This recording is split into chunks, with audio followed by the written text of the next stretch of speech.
Hello, everyone, and welcome to the Criterion Connection. I'm Wade, And I'm Joe. and we're here. It's October spooky season, so we got the Jack o' Lantern thing here. We got the Night of the Living Dead thing here. Speaking of Night of the Living Dead, we're going to do a zombie film. Oh? I Walked with a Zombie from 1943. Yep. It is a Val Lewton produced Yeah. film, which, by the way, we have done one. Yeah. This is the second one he's produced. The He did first Cat one People. was Cat People, which we have done. You can watch in the archives. Val Lewton has a pretty interesting filmography Yes. as a producer. Check it out. It's also directed by Jacques Tourneur, Tourneur. Tourneur, who also directed Cat People. Yeah. And Amongst other things that yeah. I can't place at the moment. It's based off of an article by Inez Wallace, self-titled, and something called Jane Eyre by Charlotte Bronte, which is it's like a amalgamation kind of adaptation. And of course, Tom Conway's in this. He was also in Cat People. It's a trend here. Yeah. It's almost like the same people worked on it. Yeah. Yeah, it's RKO Pictures. We have Frances D, who plays Betsy. Mm-hmm. And basically she's like a nurse from Canada, and she's like, I'm going to go to the West Indies, and I'm going to cure this man's wife, Jessica. Yeah, I believe... where are we? Christine Gordon, who is great in this role. It's like Antigua or something? Yes, something like that. Yeah, Antigua? It's like Saint Sebastian. Oh, yeah, that's the name of the place, but it was towards Antigua. Because I remember they bring that up. Yeah. Yeah. And it's basically a voodoo horror film. So, so this is the first or second one that I know of that talks about voodoo and like the zombie kind of vibe, because the other one's White Zombie with Bela Lugosi. Yes.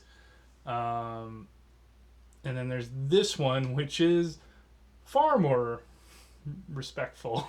Yes. Yes, a lot more. The other one.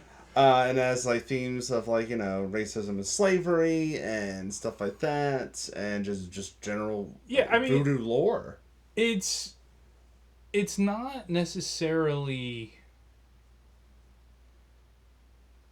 omnipresent, like it's not in your face. Yeah, with it's those very themes. it's very, very subtle. It's under the skin, because it's that whole like they're zombies, they're doing the bidding of,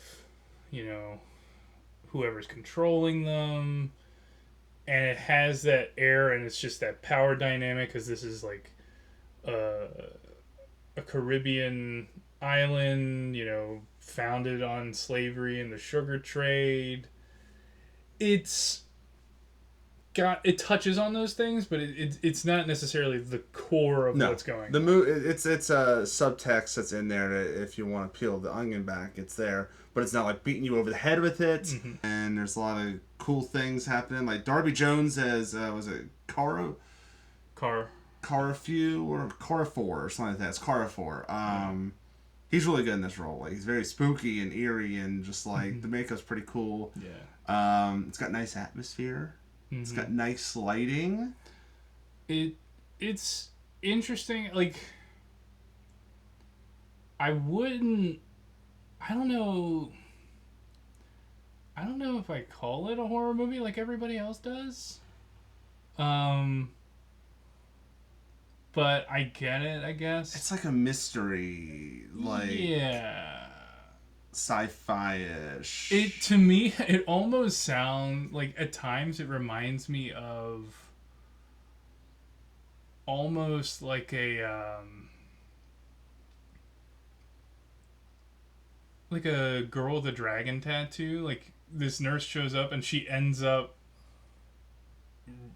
working here, but like in the midst of it there's this kind of mystery with Lady Jessica and like her disease or what's wrong with her, and then that kind of unravels. There's all these hints of like, oh yeah, Paul, he's like a horrible, what he did made her this way, and then it's like, oh wait, no, like this thing happened, and then it's like this unraveling of what happened, and nobody's really fully reliable. Everybody's hiding something.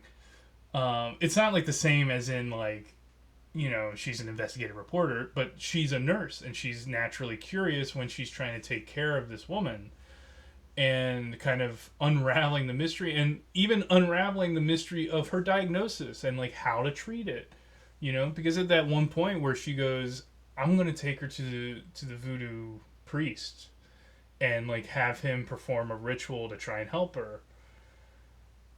And, you know, things go the way they go, and it has those like kind of spooky elements. There's one moment where Jessica is like being lured to like those are called the home fort. Yeah.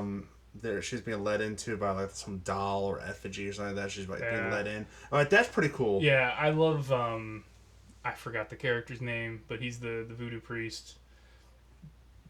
I don't remember him really saying any words, but like the physical presence that he brings is such a great performance for me, where it's just so like you understand everything without him with dialogue or saying things. He's just the way he moves and the way it's shot kind of communicates the entire message that you need.